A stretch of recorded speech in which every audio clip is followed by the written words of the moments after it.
about what actually happened here. The FBI was now involved. FBI headquarters, Operational Technology Division, the cellular telephone tracking people, crisis negotiators in case there's contact with a kidnapper, and FBI profilers. That's a lot of wheels turning within the first 24, 48, 72 hours. 48 hours into the investigation, with no sign of her mother or word from the captors, Savannah Guthrie asks people to pray. Our station received a message via email, a possible ransom note linked to the disappearance of Nancy Guthrie.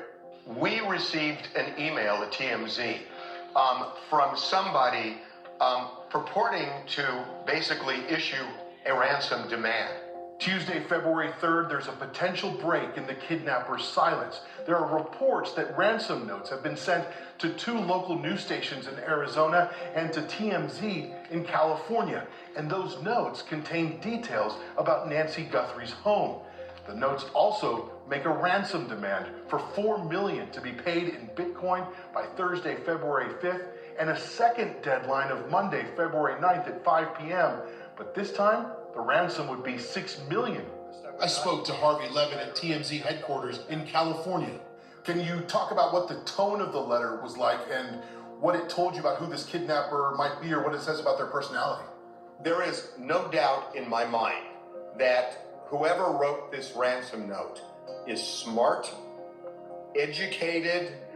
If you look at it, the construction of this letter is, very organized. The grammar is perfect.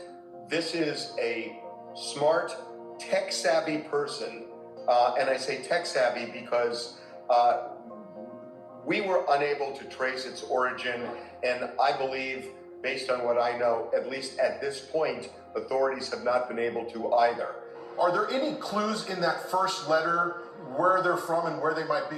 We immediately started thinking that this is somebody who is familiar with Tucson, somebody who knew the Tucson television market, because the letter went to 2 local television stations there, and our law enforcement sources ultimately told us they believed as well that the kidnapper is from the Tucson area.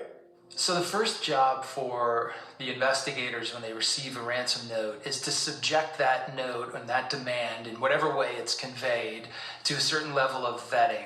You're looking for key facts that are now consistent with what you saw at the crime scene. All that could lead you towards believing, okay, this could be the real thing. So now we want to start interacting with this person, and we want to make a demand for proof of life. And that demand would come on Wednesday, February 4th. We live in a world where voices and images are easily manipulated.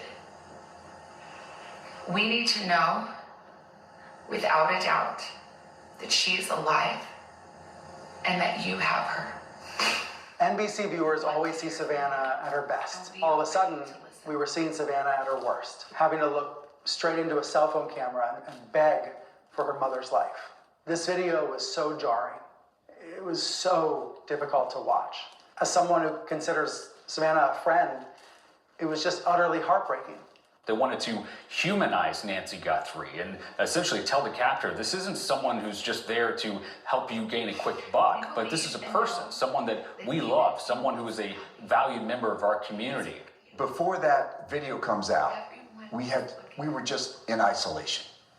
And the captors are in control. And that message that Savannah makes is that she is trying to direct this person and get them to open up that dialogue, that communication, inspire them to reach out directly. And while the family appealed to the captors, authorities returned to the crime scene. There's always this kind of willingness to go back over the scene. If we didn't